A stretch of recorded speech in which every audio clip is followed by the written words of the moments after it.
Hello, everyone, and welcome to the U.S. Center. This event is unlocking innovation and investment for the clean energy transition. And now, a video message from the U.S. Department of Energy. This is the defining decade to tackle the climate crisis, build the global clean energy economy, and save our planet. The stakes couldn't be higher. But here at the U.S. Department of Energy, we've never backed away from a challenge.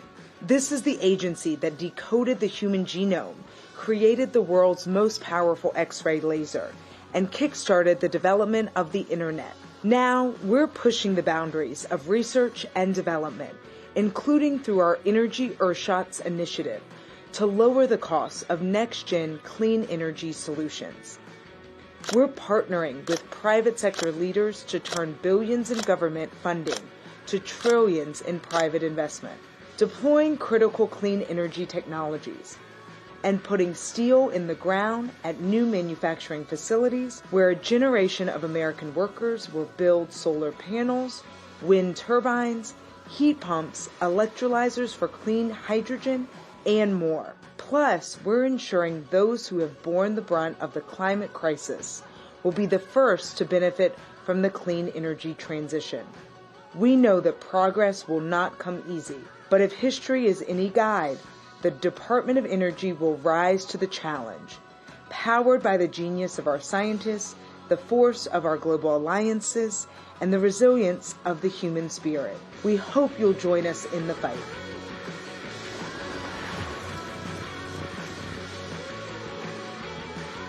And now, please welcome to the podium the Deputy Secretary of the United States Department of Energy, David Turk.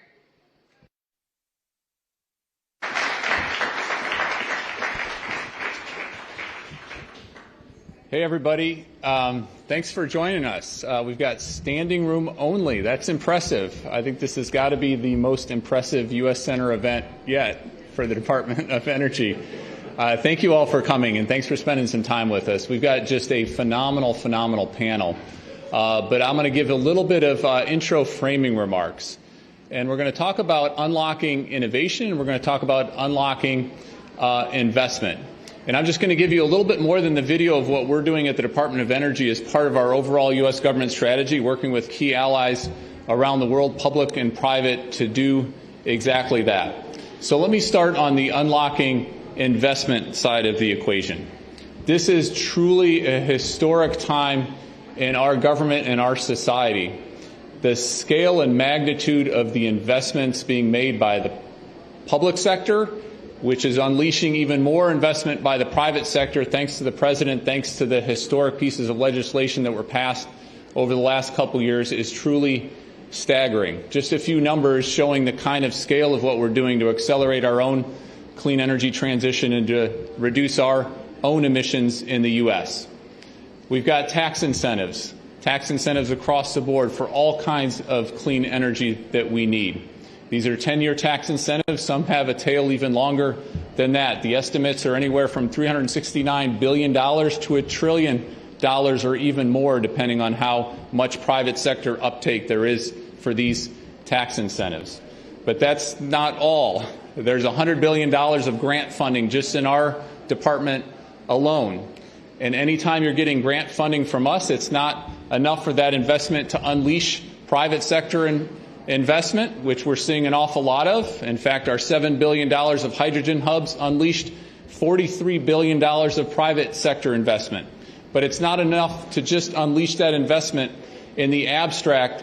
We are doing that in a very targeted way for communities across our country. Anytime you're getting money from a grant from the U.S. Department of Energy, as a private sector company, you've got to have a community benefits plan so that that money not only unleashes our clean energy transition, it helps the community, it helps the people in the community in which you're located. That is a new feature, a new requirement, again, for all of our grant money. So we've got tax incentives, we've got grants. I feel like Oprah Winfrey with all sorts of free stuff. But we've got $400 billion of loan authority. This is the program that brought us Tesla. Elon Musk doesn't like to talk about it a lot, but when Tesla was first getting up and running, they got a loan from the loan program from the Department of Energy that was absolutely critical to get Tesla through those challenging early days to become the company it is today. We've got an incredible pipeline of projects coming through the loan program, up to $400 billion worth on top of the grants, on top of the tax incentives. I could go on, but it's an awful lot, and we're seeing the results of that. We're seeing $170 billion of private sector investment already. And remember, the Inflation Reduction Act has only been in place for a year. We're also seeing our emissions being reduced. We're seeing real-world impact in terms of the U.S. walking the talk, as they say. This year, our estimate is 3.1% our emissions will be reduced in the U.S., despite a 2.4% GDP growth. We've got to do more. The other nugget I'd leave you with in terms of what real-world impact all these investments are making is before the IRA, before the bill, before President Biden took over, we had a certain emissions trajectory. We were going to reduce our emissions given a whole bunch of investments, especially from the private sector, from the federal government, from state and local governments. But the estimate has now been doubled in terms of the emission reduction we're going to have just because of these pieces of legislation, just because of this time of this president so far. So doubling the rate of our emission reductions going forward. We still need to do more. We're very transparent. We're very eager to have that conversation of what more we need to do as we talk about the global stock take. So that's what we're doing on the investment side for the technologies that are at cost relevance in terms of doing things at scale. But we're also unleashing innovation. There's more cost reductions for a full range of technologies that we need to get to net zero in electricity, in industry, in buildings across the board. I used to work at the International Energy Agency, the IEA. One of my favorite pieces of analysis is every year the IEA takes a look at 50 different sectors and technologies across the board, takes a look at all of those sectors and determines which ones are on track at the pace and scale they need to be in order for us to get to net zero by mid-century. Out of those 50 technologies, right now, the latest estimate from the latest year, only 3 of those technologies are on track to do what they need to do at the pace and scale we need them to do in order for the world to get to that net zero by mid-century. We've got EVs, we've got PV, and we've got wind, but we need a whole range of technology solutions, especially for the harder to decarbonize sectors. I'm incredibly proud. You saw it in the video. What we're trying to do there is head on, put some ambitious targets on the table, and then unleash the innovation in our 17 national labs, working with the private sector to drive those costs down for those remaining 47 different technologies that we need to make dramatic additional progress. We've now launched 8 of these energy earth shots. The first one was on hydrogen to drive costs down for electrolyzers down to $1 per kilogram. For those who know hydrogen, that is a dramatic cost reduction. That is a bold target. That's the point of these earth shots. And to put funding and to put our labs, to put our experts, public and private, at the table, rolling up the sleeves, getting the job done. We've got one on enhanced geothermal, a technology that's not getting nearly as much attention as it should get. We've got a company in the U.S., Fervo Incorporated, that's doing some terrific work. We've got an earth shot on offshore wind, floating offshore wind in particular, long duration storage. I could go on and on. The most interesting and impactful one that we launched most recently was an affordable homes energy earthshot to really drive the cost down of technologies for affordable homes, to make sure that we're investing in innovation that can help people throughout our country and throughout our world. All right, so that's what we're doing in the U.S. on unleashing innovation and unleashing investment. But it's the private sector that's going to get this done. This is unleashing. This is trying to encourage. This is trying to incent. This is trying to make sure that we're pushing as much as we possibly can from the U.S. government side. Of course, working with partners around the world. All right, so now on for the panel. I'd like my panelists to come up here. I'll introduce them as they're coming up, and we're going to get into a whole round of questions with our phenomenal panelists. So first, if I could introduce Minister Graham Stewart. Minister Stewart, if you could come up, please grab a seat.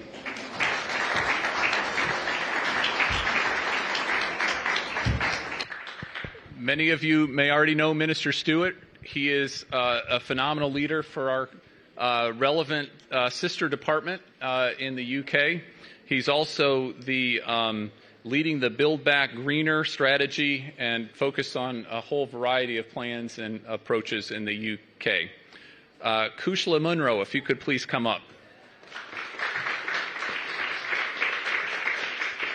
Kushla brings a whole wealth of expertise. She's the head of international climate and technology at the Australia Department of Climate Change, Energy, Environment, and Water. I'm not sure that basically covers everything almost. It's a big department. Good, good. Thank you, Kushla, for being here. And lastly, we've got Kara Hurst. Kara, please.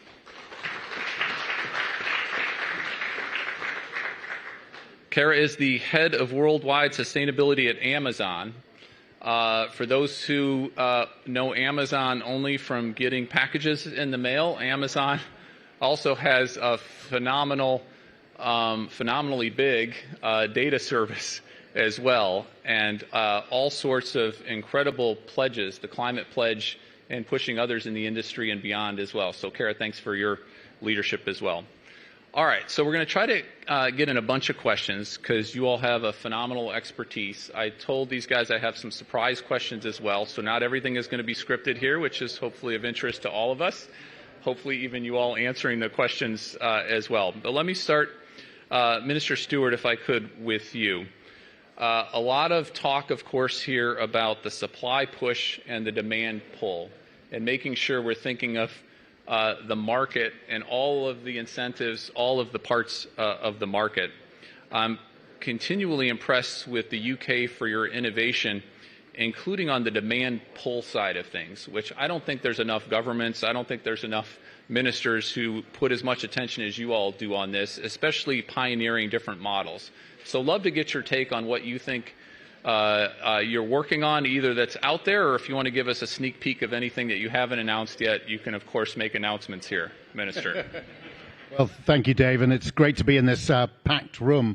I think, your enthusiasm as you opened and talking about the need to drive investment, to drive technological innovation, and then bring prices down. That's at the heart of all this.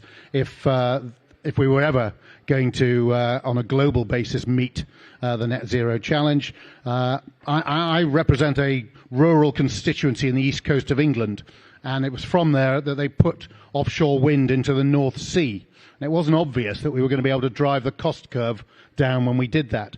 And yet, by creating the right conditions of support, and what all these technologies typically have in common is you have to spend an inordinate amount of money up front, and then you have a long payoff. At which point you don't need to be a genius economist to work out the cost of capital is critical. So one of the important things we did was in 2014 come up with our contracts for difference, effectively guaranteeing a figure by which you would get regardless of what the market paid you, and if it went over that, you would pay it back. So last year we had hundreds of millions of pounds paid back to us by the generators when they had more money coming in, but it allowed them to finance and go out there, so that our first offshore wind auction was over £120 a megawatt hour, and just 2 auctions later, so that was 2015, 2017 and then 2019, it was down to £39.50.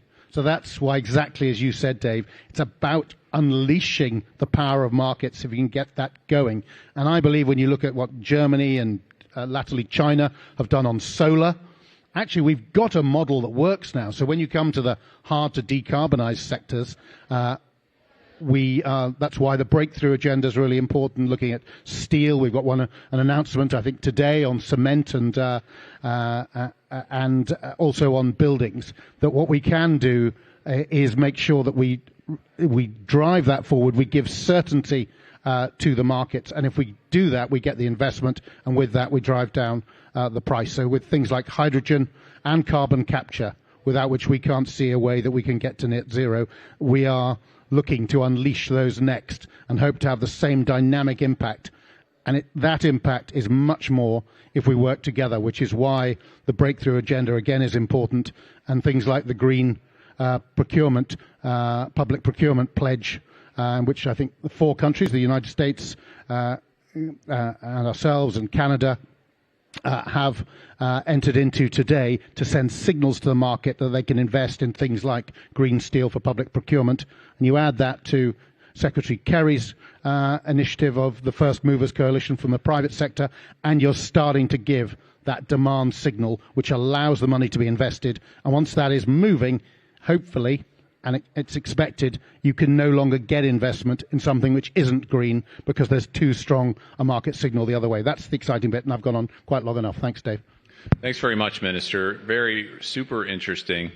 Kushla, if I could ask you, Australia's had such a record of innovation when it comes to investment and stimulating the private sector. Talk us through hydrogen. So Australia, the U.S., U.K., many countries around the world are focused on hydrogen. You've got $2 billion invested in a revenue support plan. How does that work, and why did you choose that model? Thank you very much. Actually, it's really similar in some ways to what Minister Stewart was just saying. It is effectively a contract for different scheme. But it comes off the base of, like really clear strategies developed with industry, probably going back about 4 or 5 years now. And we knew we needed to adapt. We knew the market wasn't there. Had to invest in the innovation. That continues. That's scaling up, though, in terms of commercial production. The risk is still too high. The gap is large. But to get that foothold, to get that pull-through, we recently went out.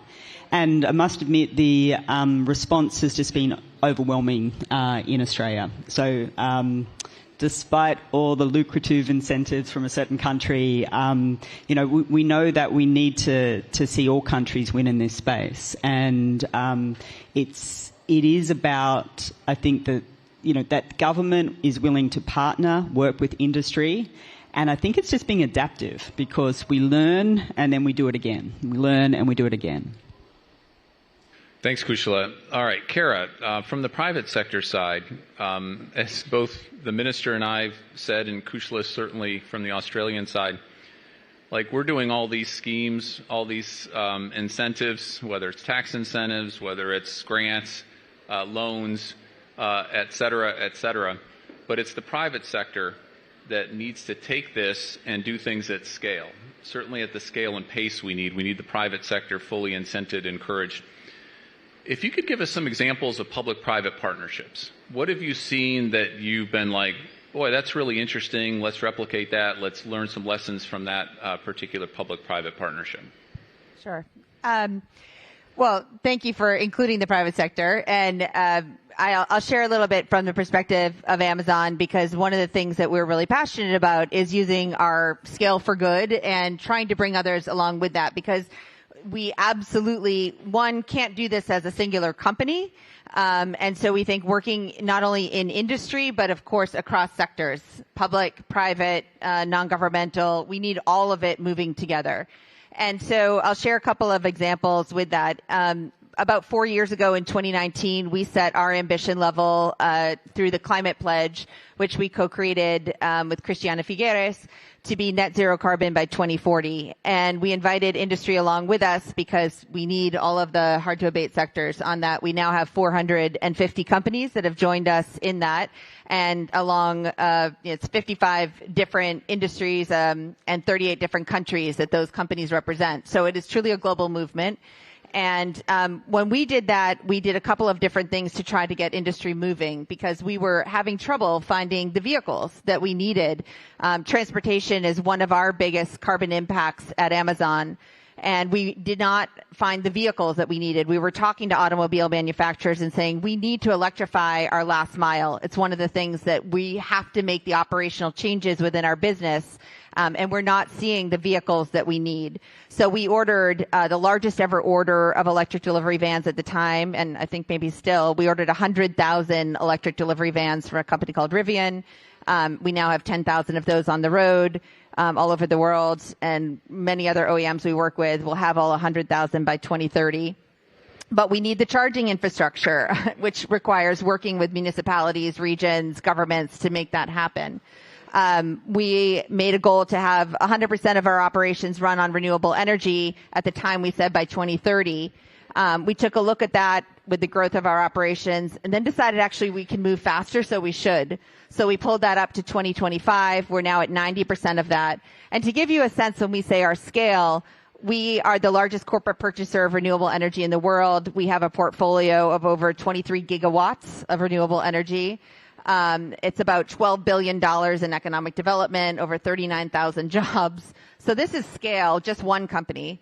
And all of our companies moving together, that requires a tremendous amount of partnership as we move in that renewable energy development as well.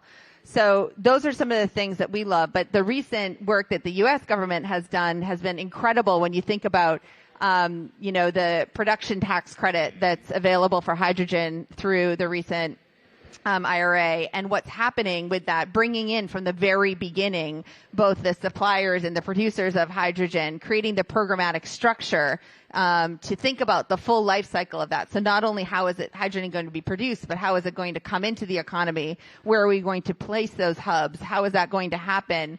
How is the infrastructure going to be created? So I think a lot of these things require a full, not just the people who are thinking about grids and the people who are thinking about trucks and the people who are thinking about the production, but bringing those conversations together. And I think governments can be an amazing facilitator of those conversations as well, because you are in conversation with all of those different parts of the economy, and you can see what needs to happen, and then you can create financial incentives and mechanisms. That's something that we love to do at Amazon, is create those mechanisms and then think about how they play out. And you can bring those parties together and facilitate those conversations. So I think you're a convener in many ways of those. The private sector should be sending demand signals. The other example I'll share that we've been talking a lot about at this COP, which is somewhat new, is maritime.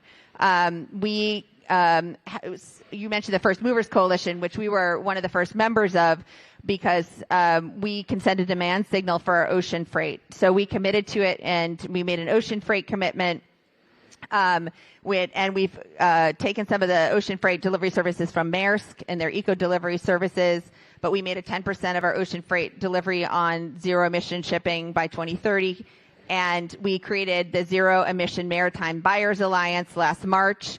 It was just 3 of us that did that, with Patagonia and Chibo and Aspen Institute, but we now have 25 members in that.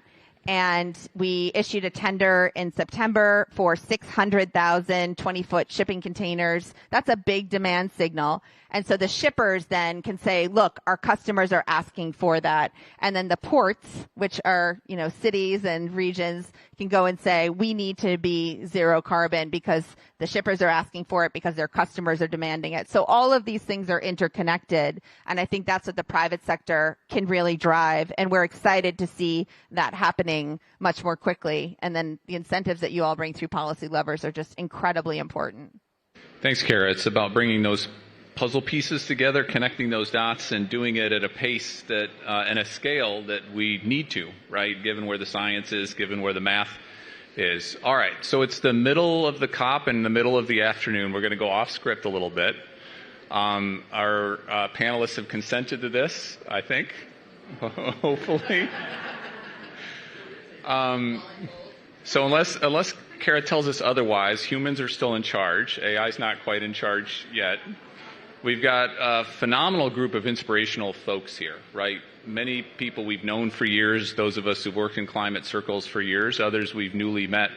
I'd like to ask each of our panelists someone that you've met with who's been inspiring, either by what they've accomplished, a conversation you've had, someone you've seen on a panel. I'll answer my own question to give you a little bit of a chance to think. I think my favorite meeting so far, maybe this is my favorite meeting so far. So my second favorite meeting so far that I've been a part of was meeting with some high school students from Chicago. Had lunch with them yesterday, and boy, they asked really tough questions. Like, I've testified in Congress a few times, and like some of the questions they were asking were tougher than those questions.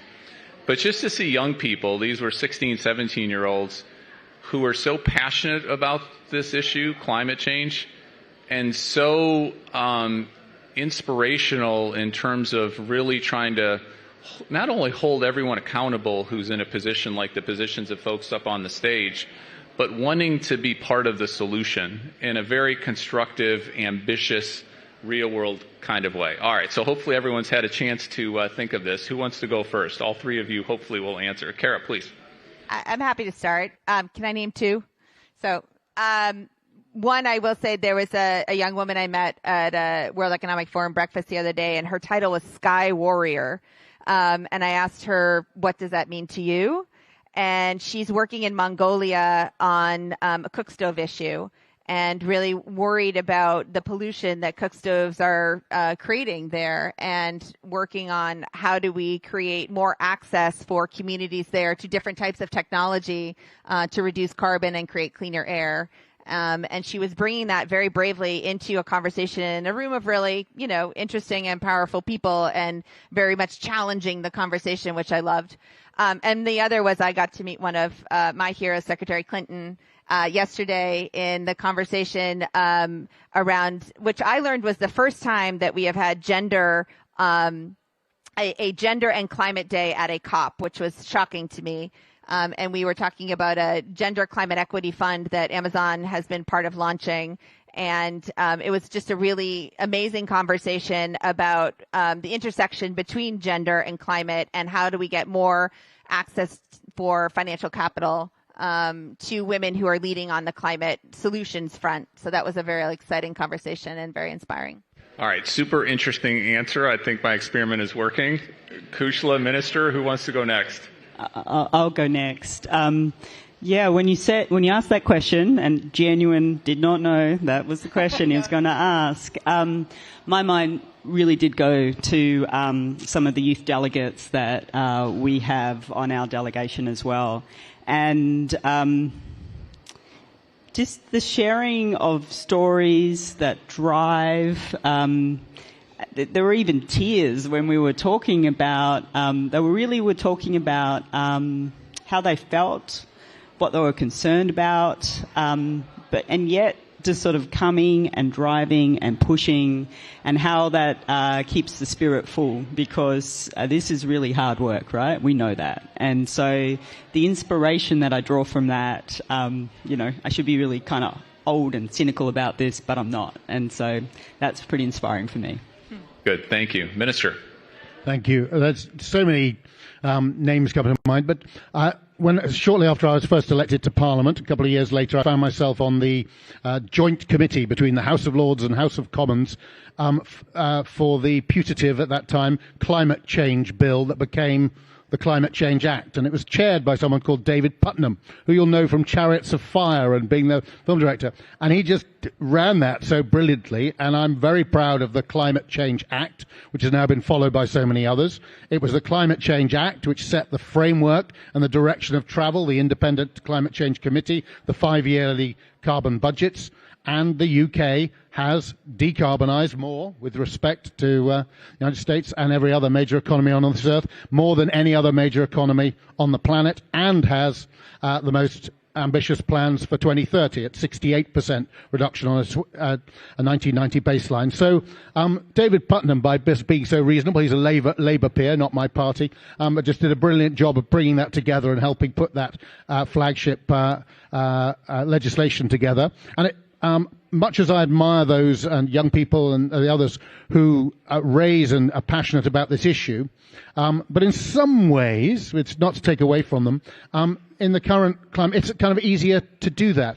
People going into troubled waters. So I'm going to pick the president of this COP, Dr. Sultan Al-Jaber, as the CEO of ADNOC, as well as the founder of Masdar, going in a country like this, with the history it is, wrestling with this issue, and, as I believe, absolutely genuinely seeking to find a way forward to take more people with us. I think going into areas of discomfort is even braver than just speaking passionately about an issue which I can assume all of us in this room are already on side with.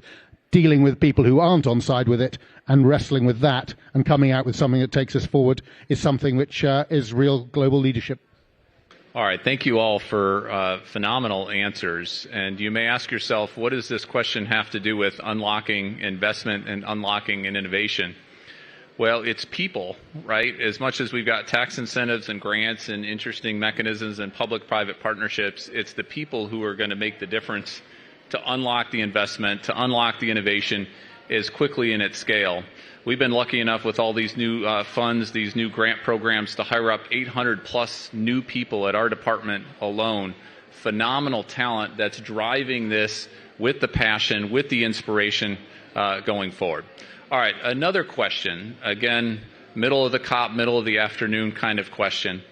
I mentioned in my opening 50 technologies out there, only 3 of them on pace to do what they need to do at the pace and scale that we need them: EVs, wind, solar, PV. What other technology are you all interested in? It doesn't have to be the government position or the Amazon position, but you personally, that you think there's an awful lot of potential there, maybe something that's not getting as much attention as it should be getting. Minister, do you want to start on that one? I'll have a go.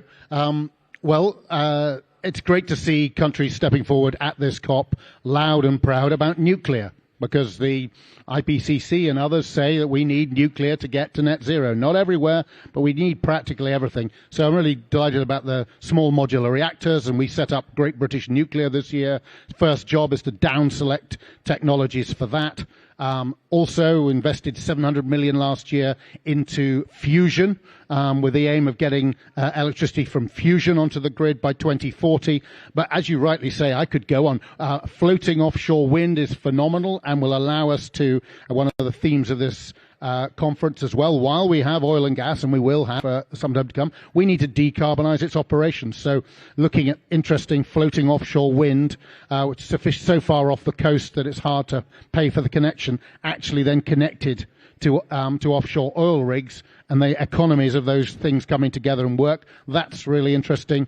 And we're the world leader, and I made sure that through our contracts for difference, we've kept supporting tidal, and that is growing fast, and I can see that being standardized and the cost coming right down for that too. So there's so many technologies, and not to mention several £1 million we gave earlier this year to help alongside, I know the US is looking at it too, space solar, which sounds extraordinary. It sounds like some James Bond film, some villain. I'll be stroking my cat and zapping your 747 or singeing your seagull. But I thought when I met with the space solar people that it would get shot down by my officials, but they said actually not, with thanks to the lowering cost of putting freight into space.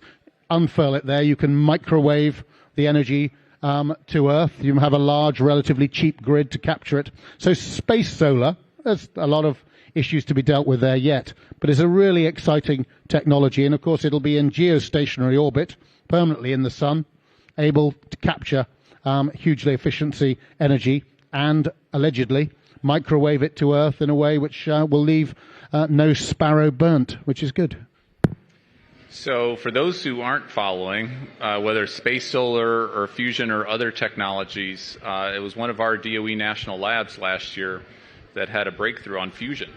For the first time, we got more energy out of an experiment than we put into the experiment. There's a number, as the minister well knows, including in the UK, a lot of private sector interest in fusion in a really interesting dynamic way. So it's, I think we slightly eclipsed your number, didn't we? I can't remember. We just passed you. I think we just passed you. At least that's what I remember from the latest numbers. I remember the opposite, but who knows? We'll each stick to our national story regardless of the facts.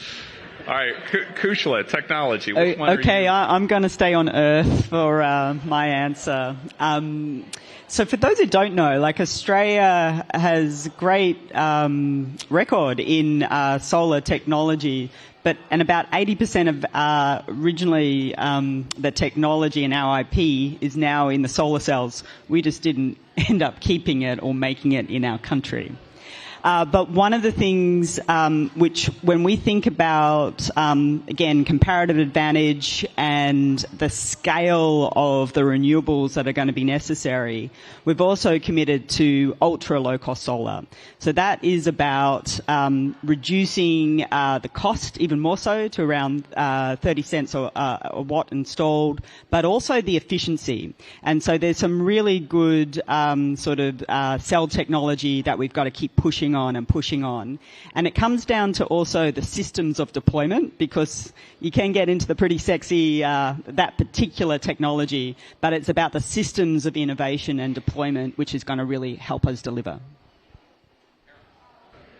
I think I'm going to go local because I guess we have a satellite company and I love technology, working at a technology company. But one of the things I find that's sometimes useful is thinking about really technologies that when we think at Amazon about making operational changes in our businesses, one of the most fun things that I get to do and all of my colleagues who work throughout our businesses is to go throughout each one of our businesses at Amazon and talk to our business leaders and to say, okay, let's think through all of your operations. Let's think through what happens in our business.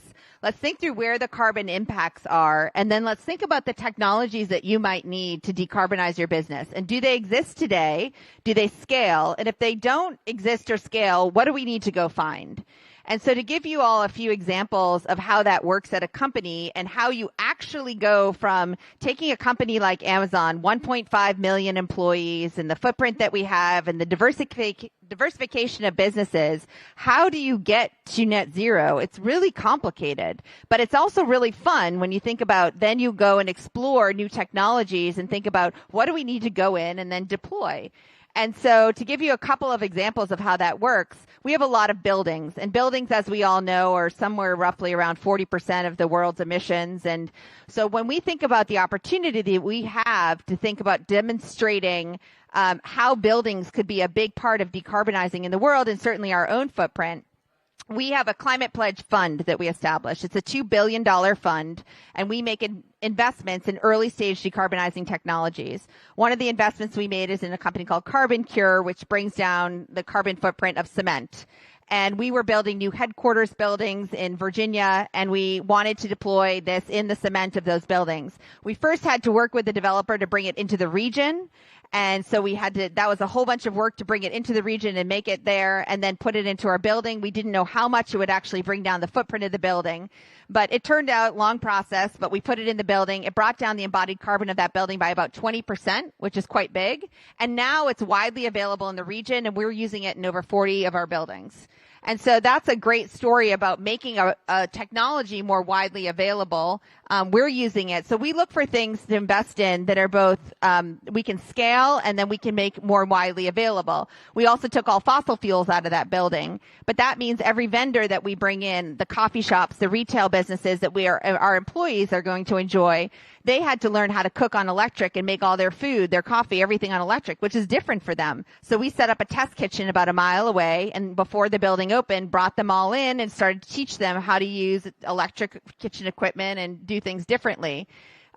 We have an Amazon Studios business where we produce movies and content and shows. And one of the things when we talked to that business about was they run on a lot of diesel generators, right? When you have a movie set, you're doing production off-site, or you have a catering business, you're doing it off-site.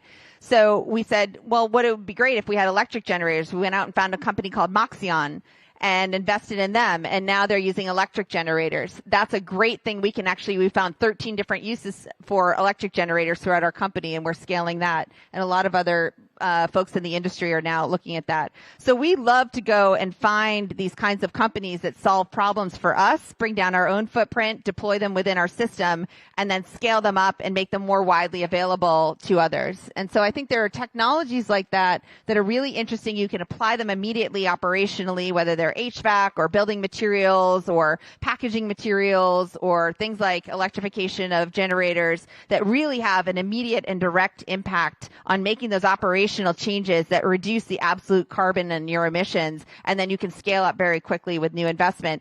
And I would say the vast majority of those 23 that we invested in also got government funding early on. So I think that's another kind of, go back to your earlier question on public-private partnerships, it's a really interesting signal in the R&D phase of those that how much government also plays into the importance of scaling up those new technologies. All right, we've reached the end of our panel, unfortunately. Thank you for playing along and answering questions that were not prepared ahead of time. Super interesting. And thank you, more importantly, for your personal leadership, your personal inspiration, all you're doing day in and day out, whether from the government side, whether from the private sector side, to all try to step up to the challenge in front of us. So if we could give our panelists a big round of applause.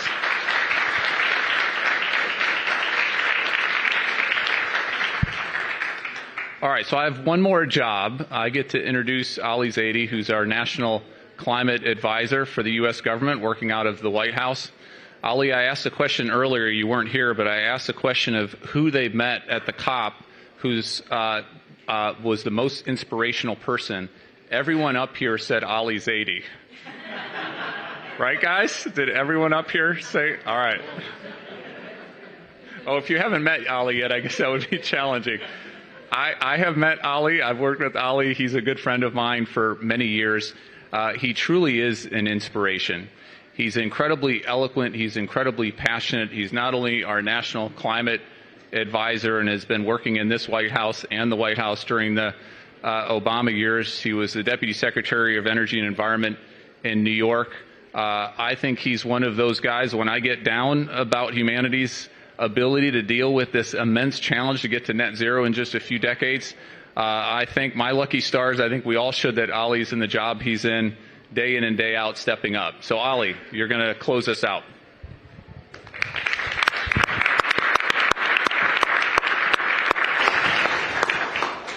Those kind of introductions are really dangerous. You get put on a pedestal and then you quickly fall off. Look, we have, I think, a lot to be really optimistic about, even as we faced incredible challenges in communities all across the world. The climate math is unrelenting, but so are the most innovative folks around the world. I think what's exciting is, and I got a readout of the conversation that you all have had, is that in equal parts, I think there's an interest in innovating on the technologies we don't have, right? The stuff that's going to help us decarbonize in the next decade and the decade after that, but also in innovating and bending the cost curve for the technologies we do have. A recognition that cost curves aren't just bent through mechanical improvements, but they're also bent through manufacturing learning, through improvements through balance of systems, engagement with communities, innovation of all forms can help knock down the costs for the technologies we need to advance, as well as, by the way, improvements in measurement, monitoring, verification that make these projects more bankable, more financeable, easier to scale. As an administration, under President Biden's leadership, I think we've worked really hard to aggressively deploy in the transportation sector the stuff we know how to do, to shift to more electric vehicles. But we've done it with an open mind to disruption that's going to come down the road, and tried to build that and bake it into our models. As we've looked to renewables on the grid, we've made sure, as I think some of you talked about, to set our sights beyond the technologies that have grown up over the last decade, to think about how we could get wind that blows more regularly by reaching into our outer continental shelf, and not just stopping there, but looking even further at floating offshore wind, thinking about how that can complement the suite of electricity technologies that are helping us rebuild and reimagine the grid. You know, one of the conversations that I've been struck by at this COP is the sort of reality-based conversation, right? So, look, it's easy. You set a target and it's far away and you don't hit the steep part of the curve. When implementations still around the corner, you don't start to grapple with some of the harder parts of the reality.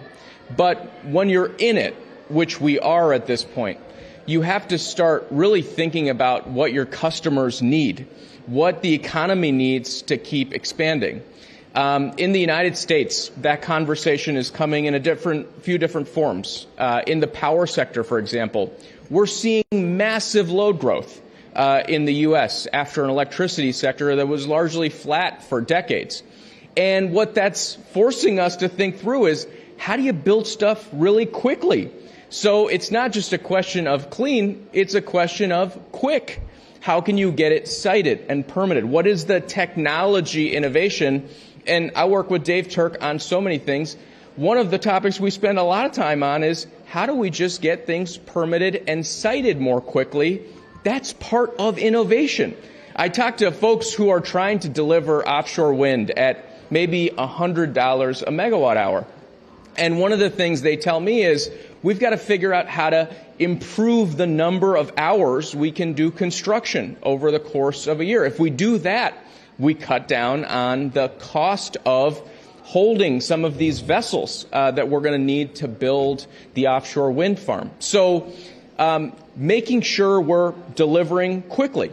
The second thing on the power grid that we're often talking about is the 24/7 nature of some of the power that we need, right? So we've been able to, I think, surge renewables onto the grid. Since the president took office, 10 million more homes worth of clean electricity has been plugged into the grid. That's a big deal.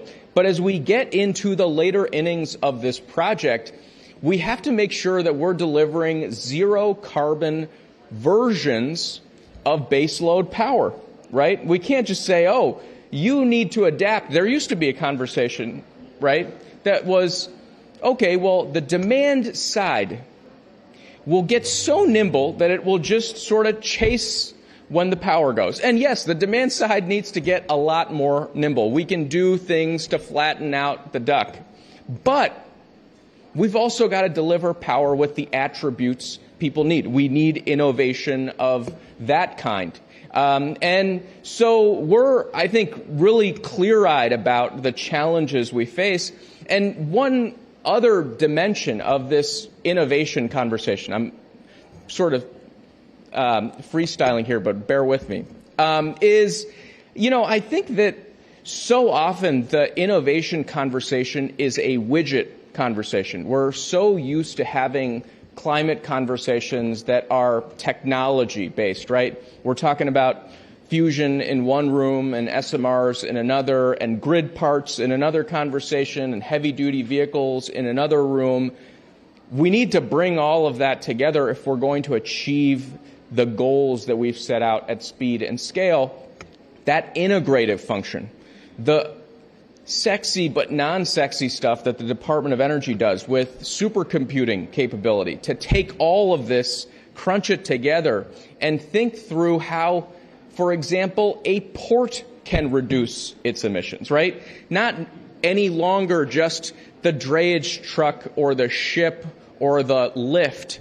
No, how do we make the whole system work better through sensors, through big data, leveraging all of that to drive innovation? So it's a big concept, and I think Dave and Secretary Granholm and our colleagues across the federal government and our partners in the private sector regularly, I think, try to exercise the discipline of boiling it down to 50 things or 5 things or 10 things that we need to do, earth shots that we need to chase after. And I am all for the discipline and the focus. But I think at moments like this, it's helpful to also take a step back and recognize this is messy, it's complicated, and it's going to require, to key off of something Kara said, in the random walk of our lives, or in the random walk through our enterprises, wherever we find emissions and inefficiency, we've got to find a better way of delivering a better product at a better cost that improves the lives of everybody and improves our chances of meeting the moment on climate change. So very grateful for this conversation. Thanks so much.